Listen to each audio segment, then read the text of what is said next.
Quítense ese esnobismo de lo que creen que saben, porque ahí nos damos cuenta que hay muchísimas cosas que no sabemos y cada vez va a haber más cosas que no sabemos. Entonces, para eso hay que abrazar la dinámica del cambio.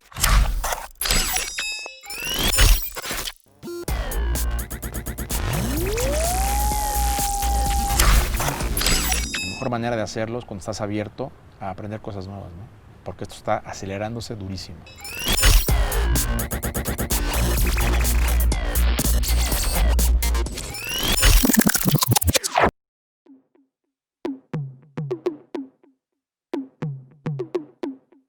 Bueno, estamos con Octavio Camarena.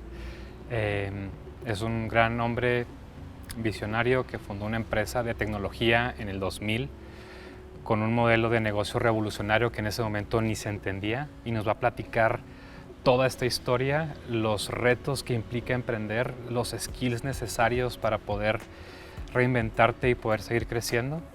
Y es una plática muy interesante porque está compartiendo todo esto desde un punto de vista pues, muy humano y muy personal. Entonces es un honor tenerte aquí, que nos compartes. Mil gracias. Pues feliz, ¿no? Feliz. Hemos platicado muchísimo de emprendimiento muchas veces. Efectivamente, soy Octavio Camarena. Yo fundé una empresa que se llama Más Negocio hace 20 años. Una empresa que fuimos el primer modelo en aquel momento Application Service Provider. Hoy sería como Software as a Service o el cloud de aplicaciones. Más Negocio fue, posteriormente nos asociamos con Kio Networks, una empresa importantísima de tecnología de misión crítica, y hoy, digamos, llevo dentro de Kio, porque están pegadas las dos empresas, llevo toda la parte de lo que era originalmente Más Negocio, que se le llama hoy o Más Negocio o Kio Application Management, y también la parte de analítica, que es donde estamos viendo todos los temas de automatización y de inteligencia artificial para el grupo, ¿no? Entonces es un poco lo que vamos a platicar en unos instantes. ¿Y cuál fue tu visión en ese momento? O sea, ¿qué es lo que tú veías? ¿Cómo estaba planteado tu negocio? ¿Qué es lo que estabas pensando en nosotros emprender? queríamos de alguna forma democratizar el acceso a la tecnología. Eso era la premisa inicial, porque entendíamos que nosotros lo que hacemos nosotros es gestionamos tecnología, gestionamos los grandes softwares esos que existen, que antes solamente las grandes empresas tenían acceso a ellos, los famosos, los ERPs grandototes que hay alemanes y americanos, las plataformas de CRM, estas grandes plataformas tecnológicas. En el 2000 los únicos que podían tener acceso a ellas eran las grandes empresas, porque tenían el dinero para comprar el software, pero también para comprar la infraestructura que requería ese software y contratar a los equipos que mantenían ese software, porque los softwares no creas que los compras y jalan solitos. Tienes que tener un equipo de mecánicos que se encargan de que esos softwares operen, para que luego la empresa los pueda usar. Claro. O sea, está el usuario del software, del ERP, pero está el equipo, los mecánicos que se encargan que siempre esté arriba el ERP, si no, no está caído, no lo puedes usar, etc. Era el modelo tradicional, no existía el modelo de renta, no existía el cloud, no existía nada. Y lo que se nos ocurre a nosotros es un modelo donde, y así lo pensamos, es cómo le podemos llevar a un cliente para que rente estas cosas y no tengan que comprar nada. O sea, que yo era el que tenía el equipo de personas, yo tenía el centro de datos, yo tenía los fierros, la licencia, y yo le iba a rentar esta tecnología a un tercero, y sin saberlo estábamos creando la nube. Esencialmente esto era la nube, antes se le llamaba Application Software Provider, hoy a ese modelo se le llama SaaS, Software as a Service. Eso es lo que estábamos creando, no existía, no había nada. O sea, era muy complicado, primero, evangelizar al mercado, ¿no? ¿Sabes lo que? Luego te platicaré muchas historias de cuando le tenía que decir a la gente que sus datos, porque esos softwares son datos, no iban a estar en su búnker adentro de su oficina, sino que los iba a tener yo y se iban a meter por internet a accesarlos. Y me decían, estás loco, güey, o sea, esto no sale de aquí, ¿no? Claro, o sea, nómina, no, pagos, nómina, proveedores. estados financieros, inventarios, o sea, ¿qué, güey? O sea, te vas a llevar, mi nómina va a estar en, no sé, por internet. Bye. O sea, había muchísimo aversión a la nube. No existía la palabra nube, a que te metieras por internet a accesar tus datos. Entonces, es una locura.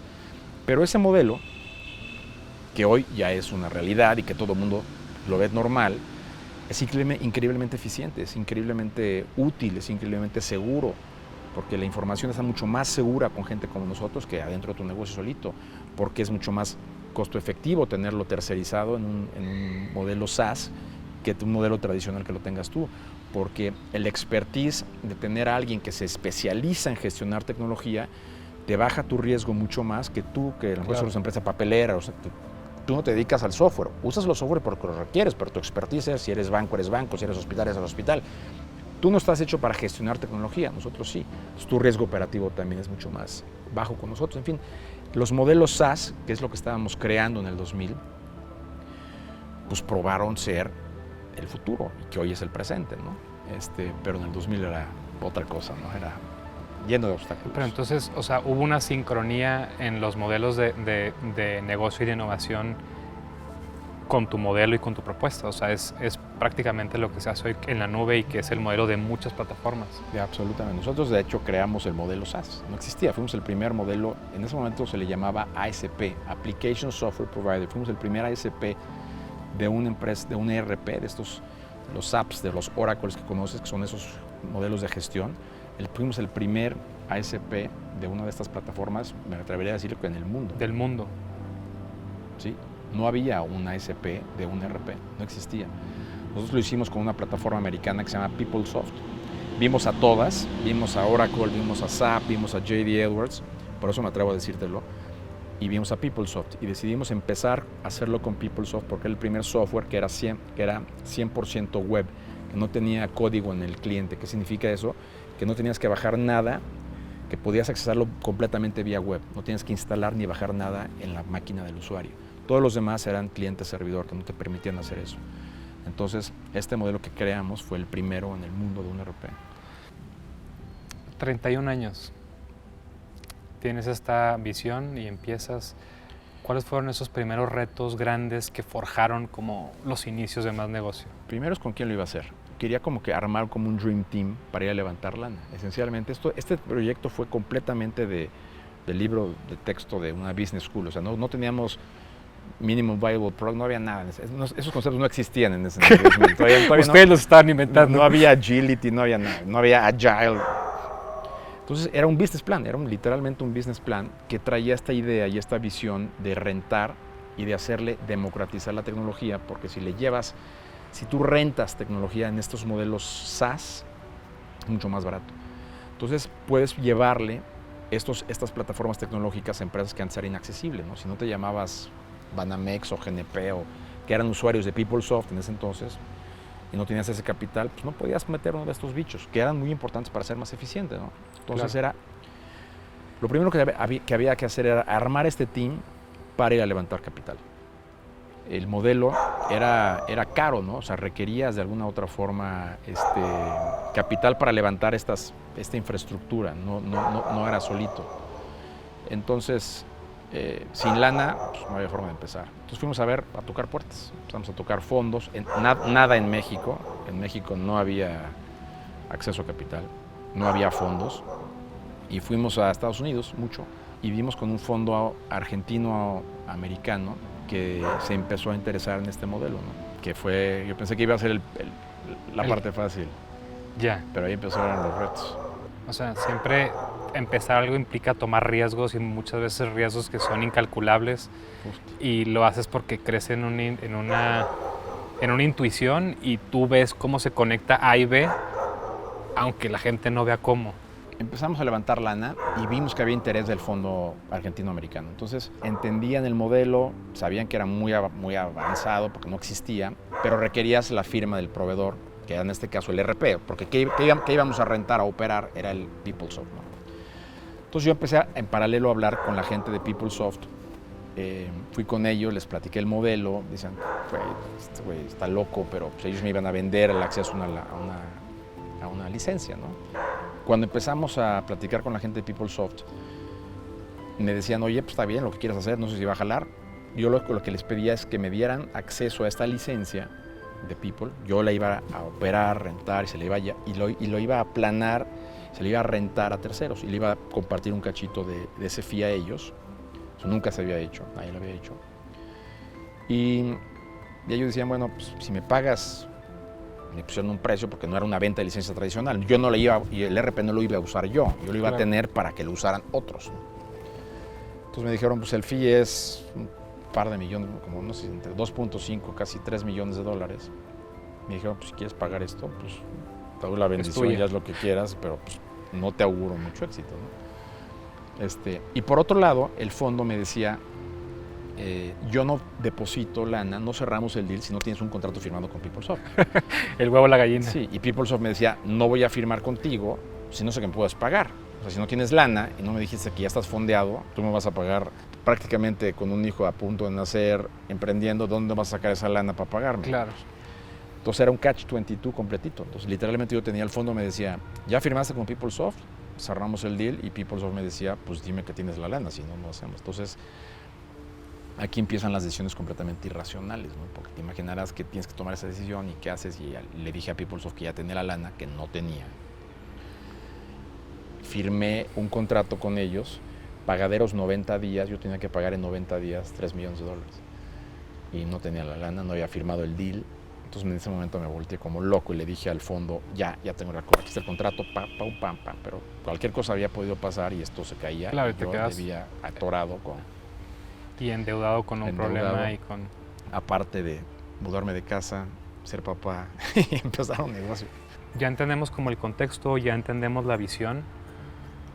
Ahora, ¿cómo es la historia de cómo empezaste emprendedor? O sea, platica un poco como los retos ya reales y...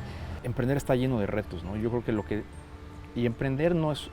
la gente que emprende no es la gente que tiene ni la mejor idea, no es la gente que tiene más lana, no es la gente que tiene contactos. Emprender es la gente que tiene el grit, esa palabra americana que me gusta mucho, que en México, en español, no existe ni una traducción exacta. Es una mezcla entre pasión y perseverancia y todo lo demás, o sea, empuje. Eso es lo que te hace ir para adelante, ¿no? Porque está lleno absolutamente de retos. Yo creo que siempre le he dicho a los emprendedores que emprender es hasta llorar. O sea, si no lloras, literalmente, si no lloras, no estás emprendiendo. Porque está lleno de retos, ¿no? Entonces, lo único que te permite echar para adelante eso es ese grit, ¿no? Eso me parece que es fundamental. Y otra de las cosas que me parece que es importante es que nadie tiene el monopolio sobre las ideas, ¿no? Es bien importante rodearte rodearte de gente que te... Primero, gente más viva que tú. Creo que es bien importante que tengas gente más viva que tú. Y de hasta distintas generaciones. Por un lado, requieres a gente joven que trae otra visión de la realidad. En aquel momento yo tenía 31 años, o sea, yo me consideraba que era de los jóvenes, ¿no? Claro. Pero hoy, por ejemplo, hoy lo veo con muchas empresas que no tienen gente chavita, que no le están dando ese foro a la gente chava que empresa, que es un error, porque entienden el mundo de otra forma. Pero por otro lado, es bien importante tener canas en el equipo. Y a lo mejor no en el equipo operativo, pero sí tener algún tipo de board o algo un espacio de resonancia, porque lo que te dan las canas es que te dan sabiduría. Yo tuve la suerte de meter al team cuando se me acabó la lana, porque ya te platicaré que yo levanté de lana 2 fondos, se me acabó la lana, estuve a punto de quebrar 3 veces, lo que te puedas imaginar. Pero en ese camino vi con una persona espectacular, que es José Madariaga Lomelín, que es un viejo sabio, así me atrevería a decirlo. Para quien no lo conocen, fue uno de los visionarios del mercado financiero en México, creó ProBursa, una de las primeras casas de bolsa, luego estuvo en toda la revolución del mercado financiero, por ahí desde los 80s, ¿no? Y él te daba esos consejos que siempre te ubican, ¿no? Te das cuenta como no eres el primero que estás viviendo lo que estás viviendo y que siempre hay formas de verlo distinto y como que nos aterrizaba en muchas cosas. Entonces esa mezcla de tener canas en los equipos y gente muy joven te ayuda mucho a poder enfrentar los retos que se te vienen adelante, ¿no? Siempre estás emprendiendo. Eso lo viví y yo lo aprendí a la mala, ¿eh? No creas que fue... Nada aquí estoy lleno de cicatrices, canas, lo que puedas ver. Nada es gratis. Algo que también me llamó mucho la atención es que una vez me preguntaste, ¿ya has llorado? Así es. ¿Ya has llorado? No. Ok, no estás listo. Ya me tocó llorar, ya me tocaron problemas que dices, no sé qué voy a hacer, no sé cómo lo voy a resolver. Sí. Y te armas de valor y sales y lo resuelves. Pero para ti, ¿por qué es tan importante esa pregunta si ya has llorado? Quédate con el modelo de llevarte a este momento extremo, de decir, o me rompo, literalmente, tiro la toalla o doy para adelante, ¿no? A mí eso me llegó cuando se me acabó la lana y fue así, a los 2 o 3 años, empezó a buscar otra vez una ronda de capitalización con un fondo y voy a dar con el fondo que era el fondo de Bancomer, de la Cinca de Bancomer, que era de Pepe Madariaga. Yo no conocía a este señor, no lo conocía para nada, era su fondo. Llevo todo el proceso de levantamiento de capital con el fondo, me dice, te vamos a llevar al comité de inversión, yo no voy al pitch con los socios, él hace el pitch y me habla y me dice, oye, te batearon. Y yo tenía lana para, yo creo que eran 2 meses y chao. Entonces yo decía, puta, ¿qué voy a hacer? Primero, con los poquititos clientes que habían confiado en mí, porque ya tenía clientes, pero claro, no me alcanzaba. ¿Cómo les voy a decir, oigan, pues chao, ya, bye, adiós, agarran sus chivas? ¿Qué van a hacer ellos? Porque tengo su información, sus procesos, los voy a regresar al abaco, al papel, o sea, tenía una genuina aflicción de qué le voy a decir a los clientes y luego qué le voy a decir a los empleados. Y luego, pues los inversionistas con su lana, o sea, era... Y ahí sí, ahí perdí. Me acuerdo que me fui a un estacionamiento por Chimalistac. Literalmente cuando estaba genuinamente llorando, decía, puta, ya, ¿qué voy a hacer? Le hablo a un amigo mío, me dice, ¿tú conoces a Pepe Madariaga, que era el dueño de este fondo? Yo no había tenido interacción con él. Digo, no. Me dice, escríbele una carta con tu puño y letra, pidiéndole 10 minutos de su tiempo. Y vele a hacer el pitch tú a él. No pases por los filtros, no pases por... Yo no conocía a este señor, no tenía... Él me dijo, te consigo el teléfono de su asistente, me lo consiguió él. Yo le escribí la carta, tal cual, diciéndole, licenciado Madariaga, soy Octavio Camarena, soy de esta empresa, pasé el proceso, me batearon, quiero que usted me escuche 15 minutos. Escribí la carta, se la llevé a Mirza, que es su asistente, me acuerdo que se la llevé un viernes, no me acuerdo. Se la dejé y puta, la bendición y así, carajo. Pasó el tiempo, creo que pasó un fin de semana y el lunes me hablan por teléfono, Mirza me dice, licenciado Madariaga te espera tal día, tal hora. Yo, puta madre, o sea, ¿sabes lo que? Ese es el pitch más importante de mi vida, o sea, prepararme para esa junta fue, me acuerdo que puse Led Zeppelin afuera de su oficina antes de que llegara en el coche, iba súper hype y eran los 10 minutos más importantes de mi vida profesional, ¿no? Ahí era, pues empecé a platicar con él, empecé a platicar lo que hacía y yo creo que es bien importante transmitir transmites con el corazón, ¿no? O sea, conceptualizas con la cabeza, pero transmites y vendes con esto. Entonces le empezamos a platicar 10 minutos, 15 minutos, media hora, hasta 1 hora, creo que fue al final 1 hora y media, y al final me dijo, mira, un cuate que tenía 65 años, o sea, claro, también puta, tecnología, decía, y al final me dijo, no sé, no le entiendo perfectamente bien tecnológicamente lo que me quieres decir, pero entiendo el modelo que quieres resolver, y si le vas a meter esta pasión al negocio, sé que no me vas a quedar mal, entonces vamos a abrir el proceso de vuelta. Entonces empezamos a analizarme de vuelta, al cuate que manejaba el fondo lo corrieron y terminó invirtiendo. Entonces así fue esa historia. Ahora, ¿por qué es importante democratizar la tecnología, el acceso a los datos, toma de decisión en base a datos? La tecnología ya no es un sector, fíjate lo que te voy a decir. Antes estaba el sector automotriz, el sector manufactura, el sector tecnología, no.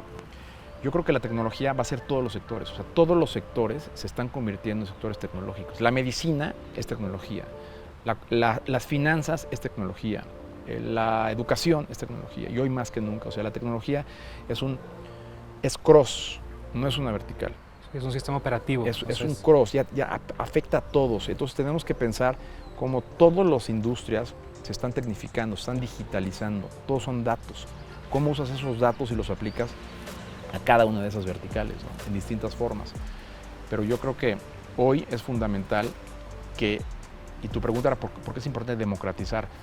Porque sin datos es muy difícil que puedas competir o que puedas existir, independientemente del tamaño que tengas. Entonces, hoy es mucho más fácil que empresas más chiquitas tengan acceso a datos, la tecnología baja de precio constantemente. Tú conoces muy bien muchos de estos libros de la exponencialidad de Singularity y compañía, que te dice cómo la tecnología se hace cada vez más accesible, es más fácil. Y eso lo que hace es que democratiza el acceso a estas cosas porque alguien hizo que fuera más fácil, para que más gente las pudiera utilizar. Ese era un poco el principio de la creación de Más Negocio. ¿Cómo haces que esa tecnología sea más fácil, más barata, para que más gente la pueda utilizar para tu bien, ¿no? Entonces, si ves ese símil, de ahí surgió, ese fue el primer el móvil original de crear más negocio, ¿no? Y creo que es importante porque si no se hace así, pues no puedes sobrevivir, ¿no? No hay emprendimiento que jalaría. Hoy difícil concebir un negocio que no sea tecnológico, ¿no? O que no tenga unas bases tecnológicas. Claro. Y sí, o sea, me parece muy interesante lo que dices de que la tecnología no es que sea como un sector, una industria, sino que corre. Y de pronto cuando te vas a los orígenes, el papiro en su momento fue tecnología Claro. súper avanzada para registrar.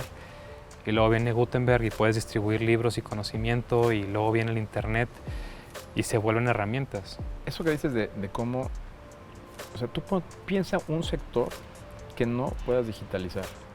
La educación, las finanzas, o sea, ¿para dónde vamos? O sea, esencialmente muchas de las chambas que hacíamos, y es un tema bien controversial, mucho del trabajo que hacíamos personas los van a empezar a hacer pues AI o robot automation o whatever, ¿no? Entonces vas a empezar a ver muchas de estas cosas, pero lo que yo soy un optimista por definición, por naturaleza, creo que eso va a generar que va a haber más cosas que podemos hacer los humanos, y al finalmente yo no tengo miedo a este tema. Yo creo que los humanos y las máquinas trabajamos juntas cuando lo hacemos juntos mejor. O sea, no veo este proceso bastante cataclísmico, ¿no? Distópico, ¿no? Claro. De la tecnología tomándonos control. Ve cómo estás liberando valor, o sea, cómo estás potenciando valor metiendo y digitalizando tus negocios. Entonces yo creo que a eso me refería con que la tecnología no es un sector, es un cross. Todos los sectores se van a convertir en sectores tecnológicos. La educación va a ser tecnológica, la salud va a ser tecnológica, la manufactura va a ser tecnológica. O sea, es un potenciador clarísimo. Entonces eso es. Y quien no se meta a esta ola, pues buena suerte, ¿eh? Sí. Empiezas más negocio, empiezas a encontrar clientes que confían en esta visión, obviamente evangelizando porque eran creadores de futuro en ese momento y estaban como reescribiendo muchas cosas de qué venía en su industria y en su modelo de negocio, y lo crecen y lo vuelven un éxito. Leí tu caso IPADE, muy interesante, me pone la piel chinita porque veo que nunca se acaban las decisiones importantes. Sí. Platícame, ¿qué estaba en juego? ¿Cuál es la decisión? Nosotros empezamos, como bien les dije, en el 2000 más negocio, y la verdad sufrimos duro. Los primeros 4 años fueron horribles, hasta literalmente estuvimos a punto. Levantamos el capital de aquel fondo americano-argentino, luego se nos acaba la lana, el mercado no estaba listo, o sea, éramos demasiado temprano, o sea, la gente no entendía eso de que tú te vas a llevar mis datos y lo vas a meter. Había mucho miedo al tema del internet, de que la información de corporativa estuviera en un centro de datos, que lo accesaras vía web. Entonces, cuando se nos acaba la lana, vamos a levantar otra vez capital, que es cuando llega Pepe Madariaga, empieza a agarrar un poco de tracción el negocio, ¿no? Mucho por su presencia y por el acceso. O sea, estas canas te dan pedigrí, ¿no? Entonces, estas cosas es bien importante cuando emprendes, ¿no? Tratar de tener acceso a estas canas y a este pedigrí que te abre mercado, que te da no el know-how, sino el know-who. Y eso es clave, ¿no? Es bien importante, es duro, pero es la realidad. Y luego es normal, los fondos tienen un ciclo y te piden cuál es el éxito, ¿no? ¿Cuándo salgo yo? ¿Cómo salgo yo? Entonces llega un momento dado en que había que tomar una decisión de cuál iba a ser la siguiente ronda de más negocio, ¿no?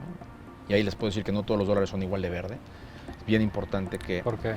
Porque el fondo argentino, que fue el primero, era una decisión complicada porque soy increíblemente agradecido porque nos dieron el capital para iniciar. Sin ellos no existiría. Y eso no va a cambiar nunca y hay que ser increíblemente agradecidos de eso. Pero no recibíamos tanto valor adicional. Y cuando estás empezando, estás emprendiendo, requieres muchísimas ayuda en todo, en cómo llegar, cómo acercarte a vender. Es bien difícil empezar de cero, ¿no? Cuando entra Pepe, es completamente distinto porque de entrada nos da orden y nos da mercado, o sea, nos abre puertas y le empieza a hablar, como dicen, he's working the phones, ¿no? Le empieza a hablar a sus cuates. Oye, tengo esta empresa que acabo de invertir, échale un ojo a lo que trae, nos empiezan a abrir puertas. Y eso ayuda a entrar a empresas y empezar a generar negocio, referencias y más negocio y referencias. Se empieza a correr la bolita, ¿no? Entonces creo que es esencial tener acceso a capital inteligente, que te dé más allá de solamente la lana, que te abra puertas, que te dé know-how, que te dé know-who, es clave. Eso es muy, muy, muy importante y eso yo lo aprendí a la mala. No tenía opciones, era la que había. En ese momento los únicos que creyeron fueron los argentinos, americanos, y no había más lana, o sea que era lo que había. Entonces, pero Claro. si puedes hoy escoger y tienes chance de escoger, busca smart money. Si hay una realidad en este concepto de smart money. Claro. Pero hablaba de esto básicamente por el caso del IPADE, porque entonces llegó un momento que teníamos que ver qué seguía, ¿no? Entonces había opciones en la mesa, que era si metíamos a otro fondo mucho más grande y sacábamos algunos de estos fondos, que uno ya llevaba 5 y cacho años, casi 6 años, y otro llevaba 4 o 3. Entonces, o la otra es que llegara un estratégico, y en este caso quien llegó fue Kio Networks, ¿no? Entonces había que tomar una decisión y el caso del IPADE, el caso que mencionas, es llegas a este momento donde tienes que decidir por qué camino te vas, ¿no? Si te vas por el estratégico, te vas por un fondo, pros, contras de cada uno de ellos, y nosotros decidimos irnos con Kio. Así es como hoy formo parte de las grandes unidades de negocios que tiene Kio Networks, ¿no? No son decisiones fáciles tampoco. Porque, o sea, justamente hablábamos también de eso, ¿por qué las decisiones se tienen que tomar rápido, o sea, y no darle largas y decidir como en el momento? Las decisiones duras, que ya sabes, ahí es donde no te puedes hacer pato. A eso me refiero, o sea, porque una decisión estratégica de desinversión hay que hacer los números, tienes que tomar y hacer los análisis correspondientes. Sin embargo, yo creo que nosotros, todos, sabemos que hay cosas que no están jalando y que tienes que tomar una decisión, pero que es incómoda. Y esas decisiones les damos la vuelta.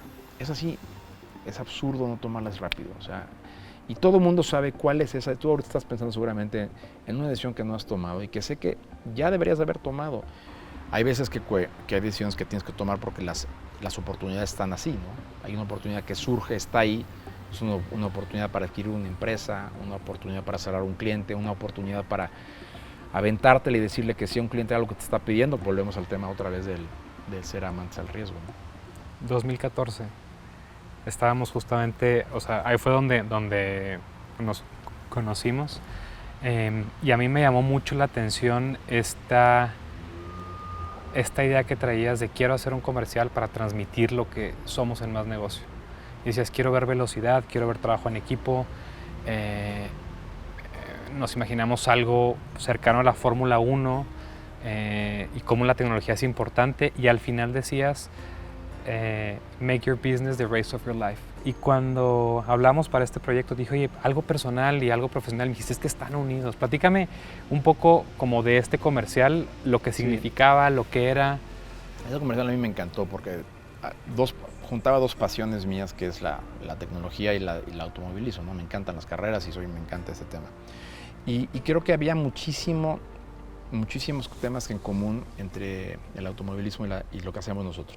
Está el tema de la velocidad, ¿no? Cada vez más la tecnología te da velocidad a datos, a toma de decisiones. O sea, este tema de que esperas que todo sea mucho más rápido y que sea digital es la inmediatez, ¿no? Y esa es la velocidad, el performance que esperas también en un coche de carreras, ¿no? Claramente el performance y la velocidad va de la mano y eso es algo que está íntimamente ligado en los dos escenarios, ¿no? Tecnología, automática. Y hoy cada vez más los coches son tecnología. Otro es el tema del teamwork. ¿Sabes cuánta gente crees que participa en el cambio de llantas? Nada más en 2 segundos, en 2.5 segundos, es un ballet de 14 o 12 personas que hacen algo excepcional y le cambian las 4 llantas a un coche en 2.8 segundos. El promedio anda en 2.5 segundos. Ese teamwork que ves es completamente cierto en la tecnología. Lo que hacemos nosotros es gente trabajando para los clientes. El otro tema es la seguridad. O sea, hoy hablar de un coche sin seguridad pues es una locura. La seguridad digital es esencial. Hoy cada vez la seguridad es clave, ¿no? Los riesgos más grandes que hay hoy son digitales. Entonces es esencial tener esta seguridad en los datos. Es otro símil, ¿no?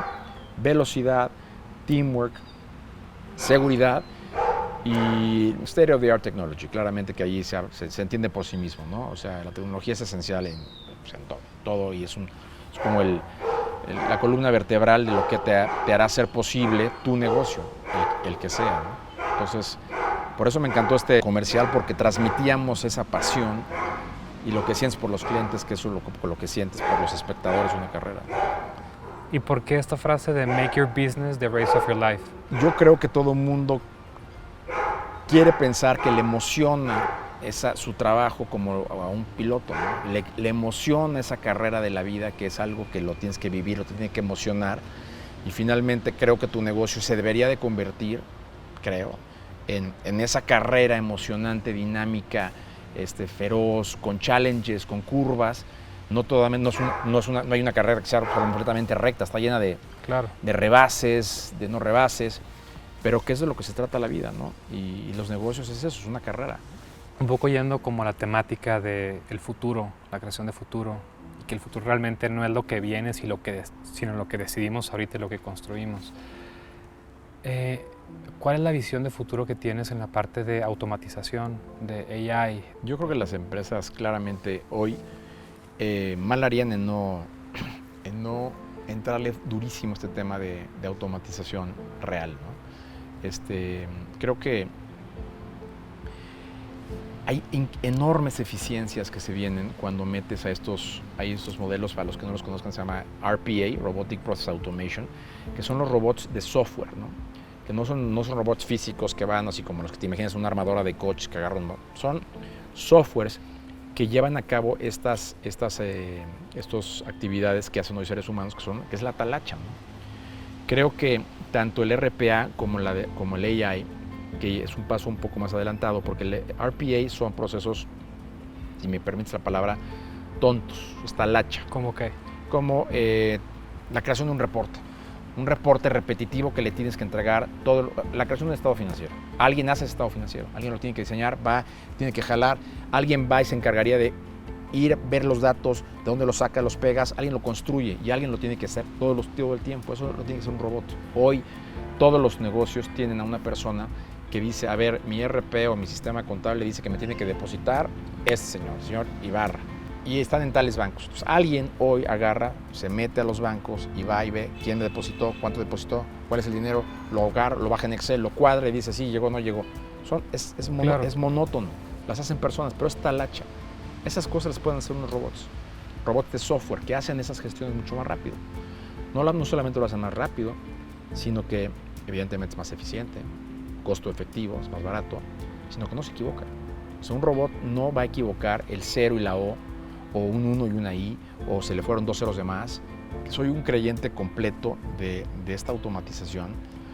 Y luego el siguiente paso ya es el AI, ¿no? Que es ya un componente de inteligencia artificial que toman decisiones. Porque el AI no solamente se compone de la automatización, sino que ya hay realmente un componente cognitivo de decidir qué hacer, que no es el RPA. El RPA es más monótono, repetitivo. AI sí ya empieza a tomar decisiones con base en datos, ¿no? Entonces, pero ambas creo que son esenciales porque no lo vamos a cambiar y ese tipo de actividades las van a hacer las máquinas. Lo que tenemos que entender es cómo convivimos con eso para potenciar el poder de ese tipo de automatización y combinarlos con las habilidades de los seres humanos, que es muchísimo más creativo, mucho más procesos de ideación, de análisis, que te ayudan a apalancar esa tecnología para llevarla a tu negocio.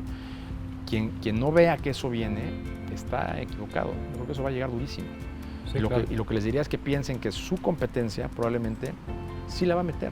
Hay una cantidad de potencial desaprovechado, de eficiencia enorme. Entonces tienes que empezar por el paso 1, que es digitalízate primero. Empieza a generar el dato, pero un dato digital, que luego lo puedas explotar, que viva en una base de datos, que eventualmente algo lo pueda procesar, analizar, correlacionar, para que le hagas algo a ese dato. Entonces el paso primero es, ¿lo tienes digital o lo tienes en papel? ¿Lo hace una persona o lo hace un robot? Es un poco yo creo que eso es, quien no lo ve así, no lo va a pasar bien en el futuro, ¿no? Para concluir, siempre preguntamos como, ¿cuáles son tus mejores, lo que te hubiera gustado saber cuando empezaste más negocio? Lo que te hubiera gustado saber antes de emprender. Uno, lo que me iba a costar la evangelización del modelo, porque mucha gente me ha dicho que si hubiera empezado 3 años después, no hubiera pasado gran cosa. por otro lado no hubiera tenido un chorro de aprendizajes de las cicatrices, entonces quién sabe, pero ¿qué es bien importante?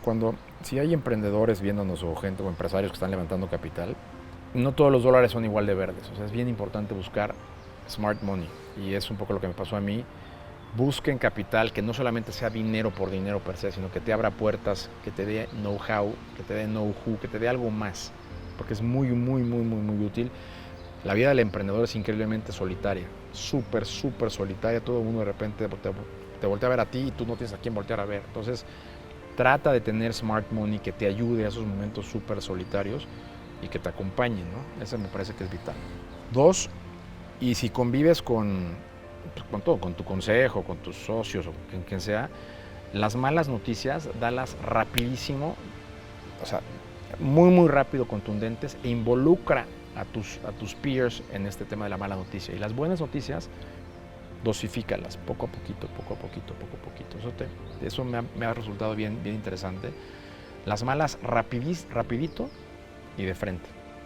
¿Y cómo le hago que sea mi problema, que sea nuestro problema? Con un cliente, con un proveedor, hazlos partícipes de la bronca. Sí sea amante al riesgo, pero claro, compartimos lo que implica esto, ¿no? Claro. Hazlo partícipe y ser claro con las expectativas. Y ser claro, esa es otra que me parece buenísima, es el manejo de las expectativas es clave, ¿no? O sea, siempre nunca sobrevendas. Hay una frase americana que es under promise, over deliver, ¿no? Es buenísimo, esa es muy importante. O sea, la verdad, manejo de las expectativas es clave. Siempre, siempre sé muy cauto con las maneras. Nunca generas falsas expectativas, es pésimo. Empieza a ver cómo digitalizas tu negocio rápido. Piensa qué puedes hacer, qué puede hacer una máquina, qué puede hacer, dónde puedes meterle mucho más velocidad a un proceso que no lo haga una persona, que un dato no esté en un papel, sino que esté en una base de datos. Porque si ya lo llevaste, ya lo convertiste en bits y bytes, ese dato, eventualmente lo vas a poder utilizar para algo más, para tomar una decisión que no pensabas, para correlacionarlo, para analizarlo. Rodéate de gente chavita y de gente muy grande y escúchalos. Consumen distinto las tecnologías, los productos. Es bien importante tener como esas cajas de resonancia y escúchalas, no nada más las tengas ahí para adornar, ¿no? O sea, el siguiente reto es que sí les hagas caso. Y ya tú podrás ver, hay un caso bien interesante que les platico que se llama Group Thinking. Kennedy, en los 60s, cuando fue la crisis de los misiles, Cuba, que es cuando te acuerdas que los rusos iban a meter misiles nucleares en Cuba para apuntar a Estados Unidos, fue el momento más cercano de llegar a la Tercera Guerra Mundial. Y Kennedy hizo una cosa que se llama Group Thinking, donde decía, primero que nada, trae a toda la gente que va a opinar que sean como unos generalistas escépticos. Trata de que las personas se comporten no como el experto de y el experto del otro lado, porque él tenía a los expertos generales que decían hay que bombardear y a los expertos diplomáticos que decían y al experto. O sea, a ver, arma una mesa a un executive team que se llama el ExCom y trata de que llegue la gente y que se presente como generalistas escépticos. Cuestionen todo. Armas 2 grupos, le llevaban los pros y los contras, que es bien importante para tomar decisiones. Y luego, en el caso de él, por ejemplo, los generales eran los Hawks, que eran los halcones, que querían bombardeo. Y luego estaban los Doves, que eran los diplomáticos, ¿no? Relaciones exteriores, la gente que estaba en la ONU, que decían, no hay que negociar. Y luego, ya que estaban las dos posiciones, lo que hizo bien inteligente es que, número de entrada, Kennedy no iba a las reuniones, no estaba ahí presente, para no anclar a nadie y para que fueran discusiones completamente abiertas y mucho más, se hicieran las netas de todo, que se fomentase el debate. Porque cuando está el líder, lo que pasa es que la gente empieza a decir lo que cree que el líder quiere escuchar. Y no dices las netas. Entonces, de entrada, él no iba. Y luego, ya que estaban las dos posiciones, lo que hizo bien interesante es que hizo que los Doves defendieran la posición de los Hawks. No podían hablar mal de ellos, sino que tenían que defender la posición de los Hawks. Y los Hawks tenían que defender la posición de los Doves. Y luego de ahí surgió, gracias a eso, que se llama Group Thinking, salió una tercera solución que fue la que se llevó a cabo, que fue ni negociar en la ONU para ver, porque no estaban llegando a ningún lado, ni ir a bombardear, sino que la decisión final fue, vamos a hacer un bloqueo naval. Entonces pusieron una serie de barcos alrededor de la isla que dijeron, todo lo que pase hacia Cuba lo tenemos que inspeccionar nosotros. Si hay misiles, pues lo siguiente era bye. Claro. Porque los rusos decían que eran cosas humanitarias, que eran medicinas y eso. Entonces pusieron un bloqueo y eso los llevó a los soviéticos a bajarle el agua, porque sí, efectivamente estaban sentando eso. Pero eventualmente eso fue una solución nueva, no evidente, que solucionó, hizo que se echaran para atrás los soviéticos, pararon los barcos se dieron la vuelta y se acabó la crisis, ¿no? Pero este tema de group thinking es cuando juntas a gente que lleguen sin sus cachuchas de expertos, que hablen cándidamente de los temas y que they challenge each other, ¿no? Que se reten y luego que se tengan que defender las posiciones opuestas y que no esté el líder en las de estas cosas, hace que se generen esa innovación, esa creatividad y que surjan nuevas opciones no obvias, ¿no? Porque la típica es, esta es mi posición, esta es la tuya, y el presidente decide entre bombardear o seguir en la ONU. Y gracias a esta metodología surgió una tercera que no era evidente. Eso me parece que es bien útil. Hay un punto que lo has dicho en varias de las cosas que has hecho que me interesa, el desaprender. O sea, el que tenemos que aprender a... Sí, estas cosas están cambiando, el mundo está cambiando y la tecnología está cambiando para rato. Y tenemos que como que aprender a desaprender.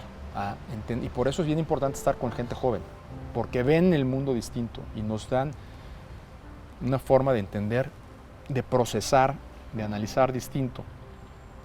Y cuando tienes la capacidad y la flexibilidad de desaprender, en automático tu coco es mucho más flexible a cosas nuevas, que es un poco lo que quieres volver a aprender, ¿no? Entonces, es una manera de quitarte los bloqueos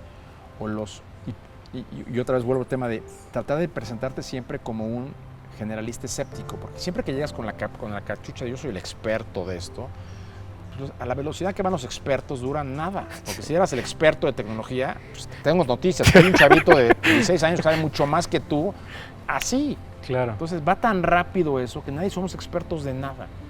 Lo que tenemos que ser es gente abierta a escuchar y a probar cosas continuamente, ser curiosos. Es súper importante ser curiosos. La curiosidad es la que te permite entender más cosas y empezar a conectar los puntos, ¿no? ¿Qué significa generalista escéptico? O sea, cuando llegas tú, como que no llegues con tú, por ejemplo, yo te puedo decir, ¿tú de qué sabes? Pues tú sabes de producción o de marketing. Sí, de producción. Llega juntas y trata de llegar con una capa como que no supieras de eso. Ve como si fueras alguien que no sabe de esto. Te quita como un velo de sapiencia que a veces te nubla más que te ayuda, ¿no? Y como va tan rápido las cosas ahorita, lo que sí creo que pasa es que nadie es experto en nada. Cuando llegas cuando tienes ese mindset, estás mucho más abierto a probar más cosas, a ser más curioso. Y eso creo que es bien útil y bien aprovechable. Pues muchas gracias. Creo que es como nutre mucho. Estás compartiendo pues años de experiencia y de vida. Está súper interesante. No sé si quieras agregar algo más. No, yo creo que ha sido nada más tomen el riesgo, no le saquen el riesgo y sean abiertos y quítense ese snobismo de lo que creen que saben, porque ahí nos damos cuenta que hay muchísimas cosas que no sabemos y cada vez va a haber más cosas que no sabemos. Entonces, para eso hay que abrazar la dinámica del cambio y la mejor manera de hacerlo es cuando estás abierto a aprender cosas nuevas, porque esto está acelerándose durísimo. Sí, el otro día escuché, nadie puede aprender algo en lo que cree que es experto. Entonces ya te quedas sin crecimiento, te quedas sin aprender, te quedas completamente... Muy bien. Pues mil gracias. Pues muchas gracias. No, hombre, a ti. Se me olvida que es como sana distancia y no puedo darte el abrazo de agradecimiento, pero bueno. Sí, gracias. Sana distancia. Bueno.